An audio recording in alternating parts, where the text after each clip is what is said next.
आदाब नाजरीन, मैं फैजुल बारी मिली डाइजेस्ट के ख़ास प्रोग्राम में आपका इस्तकबाल है। दिल्ली हाई कोर्ट ने सुल्ली डील ऐप बनाने वाले एक्यूज़ ओमकारेश्वर ठाकुर और बुल्ली बाई ऐप बनाने वाले एक्यूज़ नीरज बिश्नोई को बेल दे दिया है। आज सुबह से सोशल मीडिया पर इसकी खूब ज़्यादा चर्चाएं हो रही हैं। इस पूरे मामले में हमें क्या क्या जानकारी होनी चाहिए, हमें कैसे सोचना चाहिए और हमारा स्टैंड क्या होना चाहिए, आज इस वीडियो में इसको डिस्कस करेंगे। कोर्ट ने क्या कहा है उस पर गौर कीजिए और फिर कोर्ट का जो रिसेंट डेवलपमेंट है उसको रिमाइंड करिए। पटियाला हाउस कोर्ट के मजिस्ट्रेट पंकज शर्मा ने बेल देते हुए कहा कि एक्यूज फर्स्ट टाइम ऑफेंडर है, मतलब एक्यूज ने पहली मर्तबा ऐसी कोई गलती की है और उसको लंबे टाइम तक जेल में रखना उसके ओवरऑल माइंड के लिए बुरा असर होगा, यानी उसके दिमाग पर उसका बुरा असर पड़ेगा। उन्होंने आगे कहा कि एक्यूज के रूट सोसाइटी से जुड़े हुए हैं तो वो कहीं भाग नहीं सकता है और चूंकि ट्रायल में काफ़ी ज़्यादा टाइम लगेगा तो उन्हें और देर तक यानी और दिनों तक डिटेन करके रखना सही नहीं होगा। अब सुल्ली डील्स और बुल्ली डील्स क्या है वो समझिए। दो ऐसे ऐप जिससे लगभग 200 मुस्लिम वीमन एक्टिविस्ट और जर्नलिस्टों को उनकी तस्वीरों को चुरा करके सोशल मीडिया से उठा करके उन ऐप्स पर डाल करके उन्हें ऑक्शन किया गया, उन्हें बेचा गया, उनकी बोली लगाई गई, जिसमें जेएनयू से गायब किए गए नजीब की बूढ़ी माँ और हैदराबाद की सोशल एक्टिविस्ट खालिदा परवीन जैसी ओल्ड विमन को भी ऑक्शन किया गया। यह मुस्लिम विमन के साथ इतनी बड़ी ह्यूमिलिएशन थी कि हम इमेजिन भी नहीं कर सकते हैं, सोच भी नहीं सकते हैं।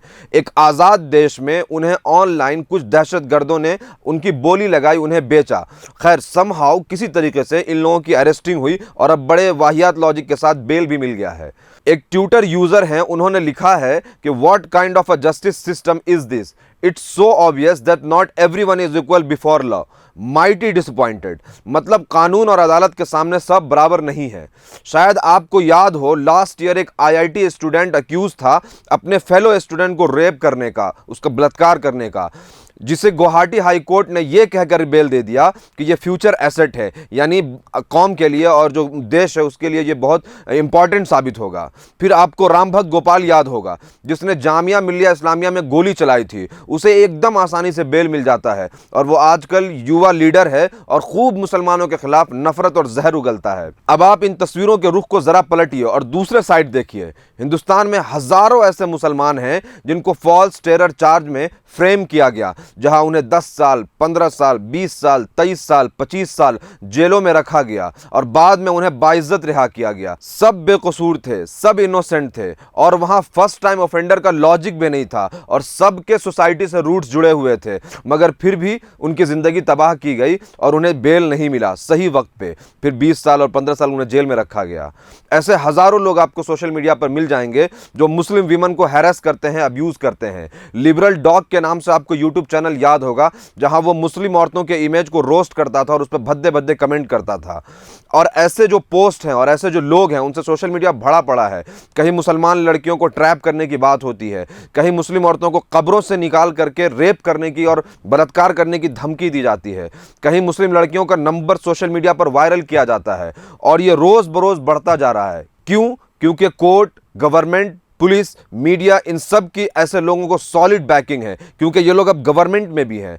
और अब ऐसा सिचुएशन और ऐसा माहौल बन गया है जहां आप एक रैंडम व्हाट्सएप विशिंग स्टेटस की वजह से जेल जा सकते हैं और कोई हिंदी नाम वाला अगर रेप थ्रेट दे दे या रेप कर दे तो उसके लिए कोई मसला नहीं है। ऐसे में आप अपने इज्जत और आबरू की हिफाजत कैसे करेंगे, ये एक लम्हा फिक्रिया है और हमें यह बखूबी समझ लेना चाहिए कि हम कोई आम और नॉर्मल माहौल में नहीं जी रहे हैं। लिहाजा आपको आपकी इज्जत की, अपने आबरू की हिफाजत खुद करनी है और आपको अपने कदम फूंक फूंक कर डालने होंगे। स्पेशल प्रोग्राम में इस वक्त इतना ही। मिली डाइजेस्ट को सपोर्ट करने के लिए सब्सक्राइब करें। Thank you.